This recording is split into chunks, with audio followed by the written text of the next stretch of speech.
ఇంత స్థాయికి ఎదిగాడంటే ఆయనలో ఉన్నటువంటి పట్టుదల, కృషి, హార్డ్ వర్క్, డెడికేషన్ ఇవన్నీ ఉన్నాయి కాబట్టే సాధించగలిగాడని నేను అనుకుంటున్నాను. ఆయనకు ఈ రోజున తెలంగాణలో ఉన్న యువతకు రోల్ మోడల్గా ఉన్నాడని నేను భావిస్తున్నాను.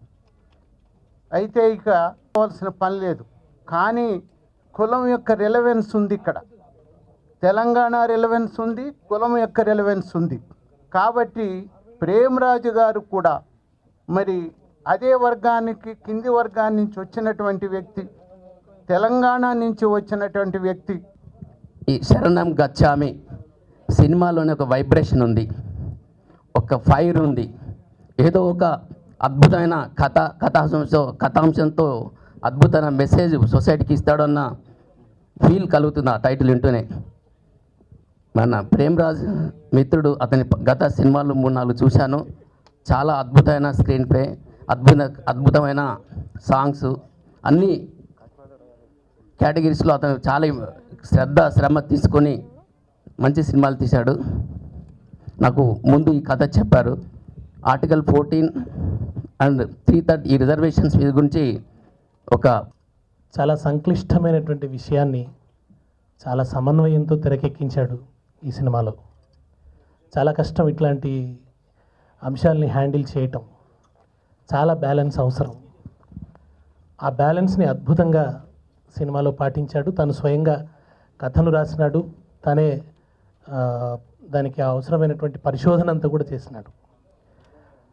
బహుజన సుఖాయ బహుజన హితాయ అన్న బౌద్ధ ధర్మాన్ని నమ్మి ఆ బుద్ధుడు చెప్పిన త్రిరత్నాలకు తోడుగా బుద్ధం శరణం గచ్చామి, సంఘం శరణం గచ్చామి, ధర్మం శరణం గచ్చామి అన్న త్రిరత్నాలకు తోడుగా రాజ్యాంగం శరణం గచ్చామి అనే ఇంకో రత్నాన్ని జోడించాడు ఈ సినిమా ద్వారా.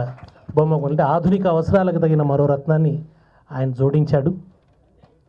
ఇవాళ వ్యవస్థలో ఎదుర్కొంటున్న అనేక సమస్యలకి పరిష్కారాలు రాజ్యాంగంలో ఉన్నాయి. రాజ్యాంగ విలువల్ని పాటించడం ఒక్కటే ఈ వ్యవస్థకి విముక్తినిస్తుంది అన్న విషయాన్ని చాలా బలంగా ఈ సినిమా ప్రతిపాదిస్తుంది. ముందు కేటీఆర్ నాడు, కేటీఆర్ ద్వారానే నాకు మిత్రుడు ప్రేమరాజ్ పరిచయం. ప్రేమరాజ్ చాలా అట్టడుగు స్థాయి నుంచి వచ్చినాడు. ఆయన జీవితంలో ఉన్న ఆటుపోట్లన్నీ కూడా ఒక దశాబ్ద కాలంగా నాకు కూడా. ఇటీవల ఒక శాతకర్ణి సినిమా రిలీజ్ అయితే ఎవరు అడగకుండానే దానికి సబ్సిడీ ప్రకటించిన గ్రేట్ మ్యాన్ కేసీఆర్ గారు అసలు ముందు స్పందించవలసింది ఆంధ్ర ప్రభుత్వం అండి. వాళ్ళకంటే ముందు స్పందించింది కేసీఆర్. ఇది నిజం. ఏంటంటే ఆయన ఎమ్మెల్యే, అక్కడ స్థానికుడు, ప్లస్ కథ కూడా అక్కడదండి. కానీ ఇక్కడ కథ ఇక్కడ చేసిన గొప్ప వ్యక్తి కేసీఆర్ గారు. అలాగే ఈ శరణం గచ్చామి సినిమా నేను చూశాను. చాలా చాలా చాలా అద్భుతంగా తీశారు. ఎంత కష్టపడి తీశారో అంత రిజల్ట్ ఈ సినిమాకి వచ్చింది. ఇప్పుడు యాక్చువల్గా ఒక సినిమాకి పబ్లిసిటీకి 1 కోటి 2 కోట్లు ఖర్చు పెట్టాలి. కానీ సెన్సార్ అధికారి పుణ్యమాని 2 కోట్ల రూపాయల పబ్లిసిటీ మన డైరెక్టర్ గారికి, ప్రొడ్యూసర్ గారికి ఫ్రీగా వచ్చిందని ఈ విధంగా తెలియజేస్తున్నా. కాబట్టి ఈ సినిమా కూడా సబ్సిడీ ఇచ్చి కేటీఆర్ గారు తెలంగాణ హీరో అన్నారు. నిజంగా ఆయన హీరో, ఆ హీరోగా ప్రూఫ్ చేసుకుని ఈ సినిమా కూడా సబ్సిడీ మనం కోరుతున్నా. ఈ సినిమా ఎంతోమంది ఉద్యమకారులతో సహకారంతో కేటీఆర్ గారు, కేసీఆర్ గారు 14 ఏళ్ళు 13 ఏళ్ళు పోరాటం చేసి తెలంగాణ తీసుకొచ్చినట్టు యూనిట్ సహకారంతో బొమ్మకు మురళి గారు, ప్రేమరాజు సెన్సార్ సర్టిఫికేట్ తీసుకొచ్చారు. ఈ సినిమా చాలా మంచి సినిమా. ఇది ప్రశ్నించే సినిమా, మార్పు తీసుకొచ్చే సినిమా, అందరూ ఫాలో అవ్వాల్సిన సినిమా.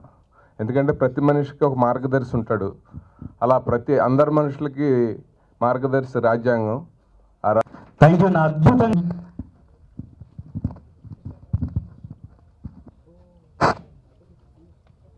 కలుసుకుంటారు. తెలంగాణ కల్చర్ జనరల్గా అది ఇప్పుడు సినిమా కల్చర్లో కలుసుకోవడం అనేది ఇంతమంది పెద్దలు, రాజకీయ నాయకులు, సామాజిక శాస్త్రవేత్తలు అందరూ రావడం, అందరికీ జైభీములు తెలియజేస్తూ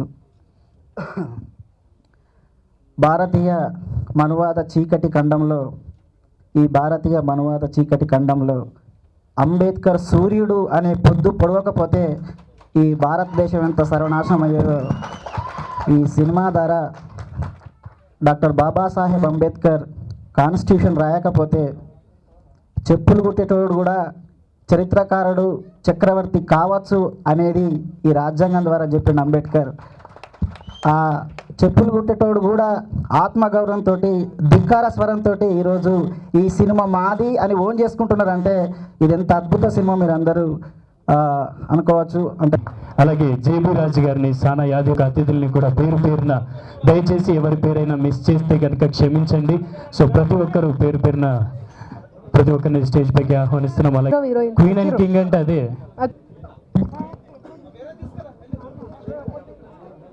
దయచేసి కొంచెం మన మంత్రివర్యులు తారక రామారావు గారికి సక్సెస్ఫుల్ చేయడానికని వచ్చి మమ్మల్ని ఆశీర్వదించిన పెద్దలందరికీ శిరసు వంచి నమస్కరిస్తున్నాను.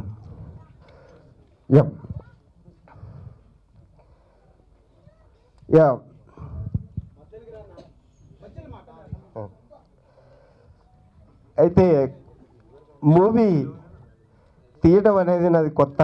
నేను కొత్త ప్రొడ్యూసర్ని.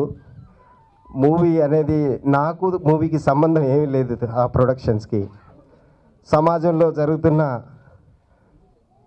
భిన్న అభిప్రాయాల యొక్క డిబేట్ని అది రిజర్వేషన్ పైన చేయడానికి ఒక సాహసం చేయడం అనేది నా ఒక్కని ప్రయత్నం కాదు.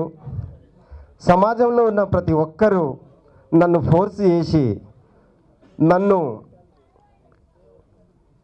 నా భుజం తట్టి ముందుకు పోవడానికి చేసిన ఒక ప్రయత్నం అది. అయితే ఈ సమాజంతో నాకు ఎన్నో రకాలుగా బెనిఫిట్ వచ్చింది. అయితే నేను ఏదో ఒకటి పే బ్యాక్ చేయాల్సిందే. అది ఏ రూపంలో చేస్తే బెటర్ అని అనుకుంటే ఎక్స్పెరిమెంట్ చేసుకుంటూ పోతూ ఉంటే చివరికి నాకు ది బెస్ట్ ఎక్స్పెరిమెంట్ ఏది చేస్తే బాగుంటుంది అని అంటే చిత్ర పరిశ్రమ అనేది this is the media which can influence anybody. It can reach to every place. So నాకు ఈ అవకాశాన్ని మీరందరు ఇచ్చిన ఈ తారక రామారావు గారికి, అలాగే బట్టి విక్రమార్క గారికి, కాకి మాధవరావు సార్కి, అయితే నేను ఫిల్మ్ మేకర్ కాకముందు నేను ఎక్కడి నుంచి వచ్చాను ఇలాంటి సినిమా తీయటానికి. నేను ఊరవతల వరంగల్ జిల్లాలో ఒక పల్లెటూరు ఊరవతల వెలేసిన ఒక వెలివాడ నుంచి ఊరవతల గుడిసెల్లో నుంచి వచ్చాను. నేను సినిమా ఇండస్ట్రీకి వచ్చినప్పుడు అందరిలాగే ఎన్నో కళలతో నేను వచ్చాను. వచ్చిన తర్వాత రైటర్గా ఫస్ట్ మా గురువులు పరుచూరి బ్రదర్స్ దగ్గర రైటర్గా పనిచేశాను. రైటర్గా పనిచేస్తున్నప్పుడు దాని పరిధి మాకు కొంచెం చాలా లిమిటెడ్గా ఉంటుంది. ఎందుకంటే వాళ్ళు తెచ్చిన కథని మాత్రమే మేము ఉన్న పరిధిలో న్యాయం చేయాల్సి వస్తుంది. అంతకంటే మాకు ఫ్రీడమ్ ఉండదు. తర్వాత నేను డైరెక్షన్ చేయాలనుకున్నప్పుడు కొంచెం డైరెక్టర్ ఫ్రీడమ్ ఉంటుంది. అందుకే డైరెక్షన్ చేయాలనుకున్నప్పుడు డైరెక్టర్ వ్యూస్ అనేవి కొంచెం ఎక్కువ స్థాయిలో సినిమాలు పెట్టడానికి అవకాశం ఉంటుంది. అందుకని నా ఫస్ట్ ఫిల్మ్ నగరం నిద్రపోతున్న వేళ జగపతి బాబు చార్మితో చేశాను. దాంట్లో పొలిటికల్ కరప్షన్ మీద చేశాను. అది మంచి పేరు తెచ్చిపెట్టి తర్వాత స్త్రీల సమస్యల మీద ఎండమూరి వీరేంద్రనాథ్ గారి నవల ఆకాశంలో సగం అని అనైతిక నవలను నేను సినిమాగా తీయటం జరిగింది. ఈ సినిమాకి వచ్చేసరికి అన్న బొమ్మకు మురళి గారు ఒక మంచి కాన్సెప్ట్ తీసుకొని మనం ఒక మంచి మెసేజ్ ఇచ్చే సినిమా చేద్దామని వచ్చినప్పుడు నేను చాలా ఆనందపడ్డాను. ఎందుకంటే నా మనసుకు దగ్గరైన సబ్జెక్టు. అందుకని చెప్పేసి 1 year దాని మీద కూర్చొని వర్క్ చేసి తర్వాత ఈ సినిమా చేయటం జరిగింది. అయితే సినిమాకి నేను నా వరకు సినిమా కళకి సామాజిక ప్రయోజనం ఉండాలని భావిస్తా. అందుకని సినిమాలో ఎంతో కొంత మెసేజ్ చూపించాలని చెప్పేసి నేను అనుకుంటున్నాను. దీనికి ముందు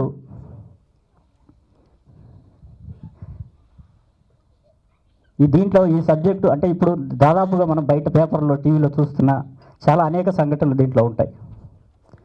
ఎందుకంటే మూలాలు మర్చిపోయినోడు జీవితంలో ఎవడు పైకి రాడు. అందుకని ఈ సినిమా చూస్తున్నప్పుడు నేను తీసిన సినిమా అయినా నేను చాలాసార్లు కళ్ళు నేను పెట్టుకోవడం జరిగింది. ఎందుకంటే ఇవాళ కైర్లా నుంచి మొదలు పెడితే 10 రూపాయలు నీరుకొండ కారంచేడు దాకా ఇవాళ నా దళిత బిడ్డలు ఇవాళ కూడా ఎక్కడ అత్యాచారాలు గురవుతూ ఉన్నారు. అంటే స్వాతంత్రం వచ్చి 70 ఏళ్ళైనా కానీ ఇవాళకి దళితుల మీద అత్యాచారాలు ఆగటం లేదు.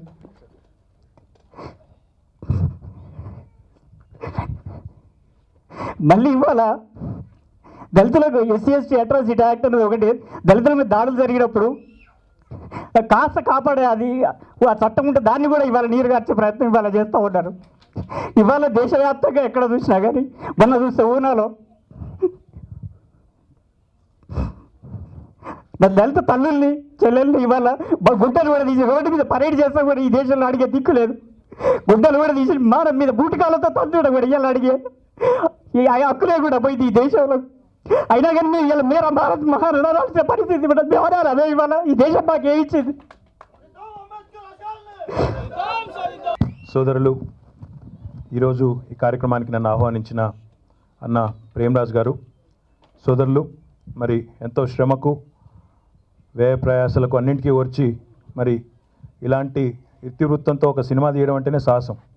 ఎందుకంటే సినిమా రంగంలో సాధారణంగా అన్ని రకాలుగా సినిమా రంగం అంటేనే వ్యాపారం, అన్నీ ఆచితూచి అంటే ఒక పైసా పెడితే మళ్ళీ ఎన్ని పైసలు వెనక్కి వస్తాయని చూసుకుని లెక్కలు వేసుకొని అన్ని రకాలుగా మొదటి రోజే వ్యాపారం అంతా జరిగిపోయేటట్టు చూసుకునే ఈ రంగంలో మరి సోదరులు బొమ్మకు మురళి గారు చాలా ధైర్యంగా ధీరోదత్తంగా ముందుకు వచ్చి తన ఆలోచనని ప్రేమరాజ్ గారితో పంచుకొని ఇద్దరూ కలిసి ఈరోజు మరి ఒక అద్భుతమైన ఇతివృత్తంతో సినిమా తీసి ముందుకు వచ్చినందుకు ముందుగా మీ ఇద్దరికీ కూడా హృదయపూర్వకంగా అభినందనలు, శుభాకాంక్షలు కూడా.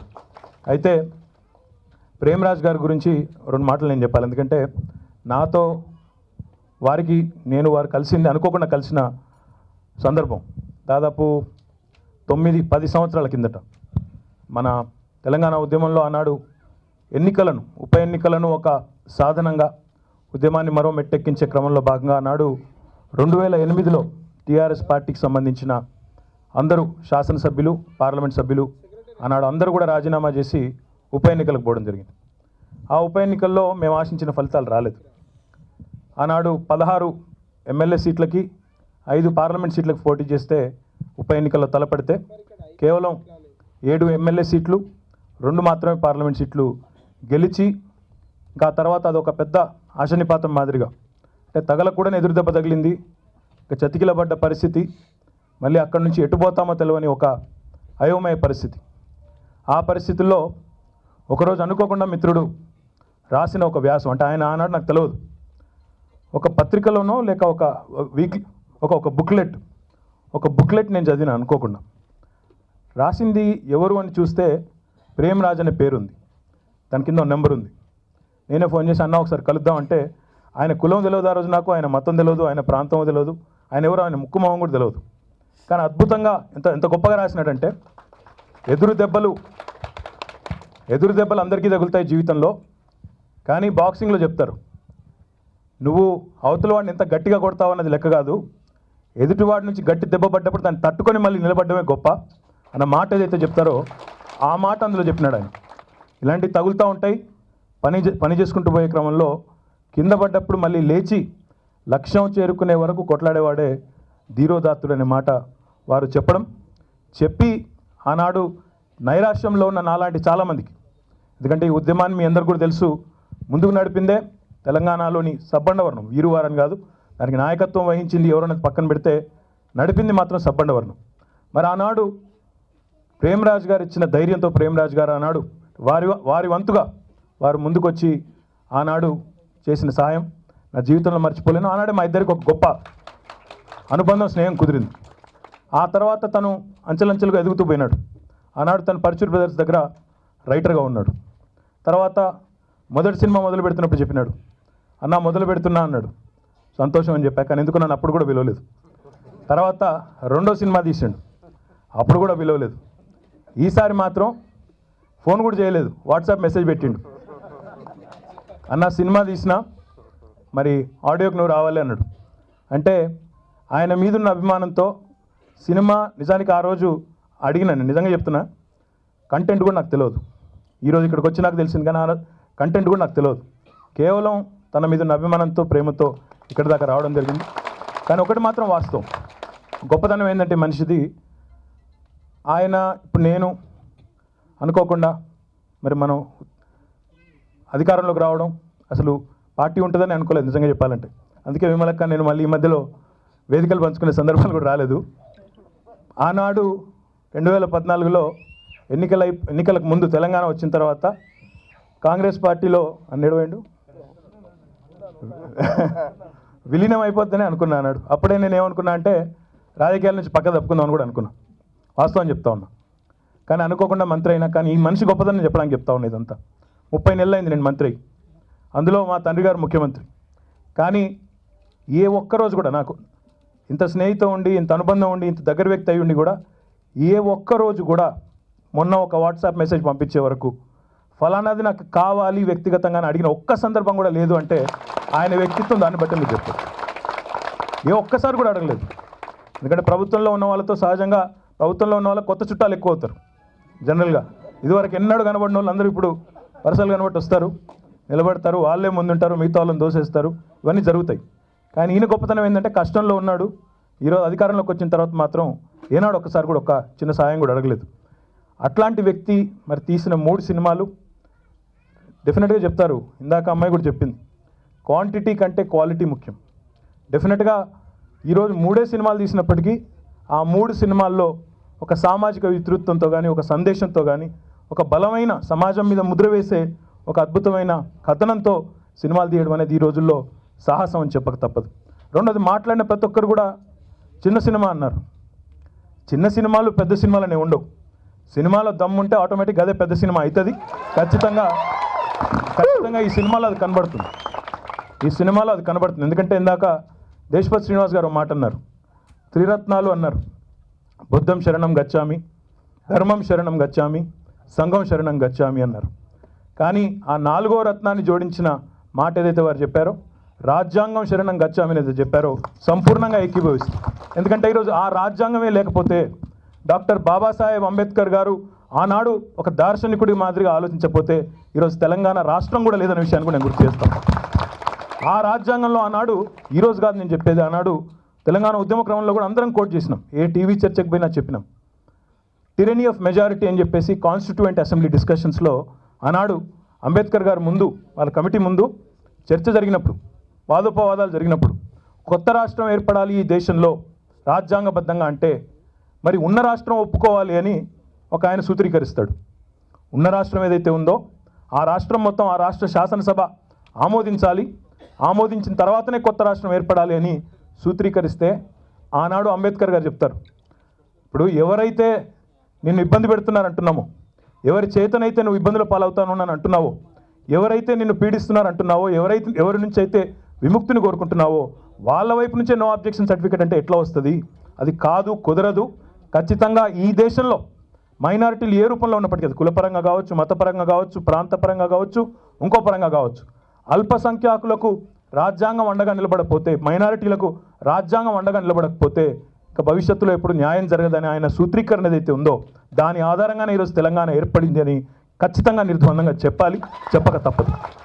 ఒక్క మాట ఇక్కడ ప్రేమరాజ్ గారు మరి ఈరోజు డెఫినెట్గా వారు ఇంతకుముందు మాట్లాడిన మిత్రులు పెద్దలన్న బట్టి విక్రమార్క గారు, కృష్ణన్న, అదే రకంగా విమలక్క, శామిలన్న, రాజు గారు, సీనన్న, ఇంకా ఓయూ నుంచి, అదే రకంగా సెంట్రల్ యూనివర్సిటీ నుంచి వచ్చిన మిత్రులు యాదిరెడ్డి గారు, ఇంకా అందరూ కూడా. తమ్ముడు మరి ముందురా ఆయనను, ఆయన ఎక్కడున్నా కనబడుతున్నాడు, వెనక్కి దోస్తున్నారు. ఆయన చాలా ఇంప్రెసివ్గా ఉన్నాడు, డెఫినెట్గా హ్యాండ్సమ్గా ఉన్నాడు. ఏ బ్యాక్గ్రౌండ్ లేకుండా నిజంగా కూడా సినిమా ఇండస్ట్రీలోకి రావడం డెఫినెట్గా I hope will be a huge success. All the very best you also అమ్మా, ఆల్ ద వెరీ బెస్ట్. అయితే ఇందాక అందరూ కూడా కోరిన ఒక మాట, ఈ సినిమాకి ప్రభుత్వ పరంగా అన్ని అండదండలు ఇవ్వాలని, 100కు 100% అన్ని రకాలుగా ఏమేమైతే ప్రభుత్వ పరంగా చేయగలమో మ్యాక్సిమం అన్నీ కూడా తప్పకుండా నేను వ్యక్తిగతంగా, నేను దేశపతి శ్రీనివాస్ గారు ఇద్దరం కూడా శ్రద్ధ తీసుకొని చేస్తామని, అవి సబ్సిడీలే కానీ, ఎంటర్టైన్మెంట్ ట్యాక్స్ ఎగ్జంప్షనే కానీ, ఇంకోటే కానీ అన్నీ కూడా చేసి ప్రేమరాజ్ గారి భవిష్యత్తులో కూడా వారు ఏ సినిమా తీసినా, వారు ఏ రకంగా, మురళి గారు కూడా ఏ రకంగా ముందుకు వచ్చినా తప్పకుండా వారికి అన్ని రకాలుగా ఒక సోదరుడిగా, ఒక తమ్ముడిగా అండగా ఉంటానని చెప్పి కూడా తెలియజేస్తూ, నేను చివరిగా చెప్తున్న మాట, మనస్ఫూర్తిగా చెప్తున్న మాట, మరి నాలుక చివరి నుంచి చెప్పొచ్చు, నా విలోతుల నుంచి కూడా చెప్పొచ్చు. ఈరోజు నేను చెప్తున్న మాట నాలుక చివరి నుంచి చెప్పడం లేదు, పూర్తి స్థాయిలో హృదయంలో చెప్తున్న మాట. జై భీమ్, జై తెలంగాణ, జై హింద్.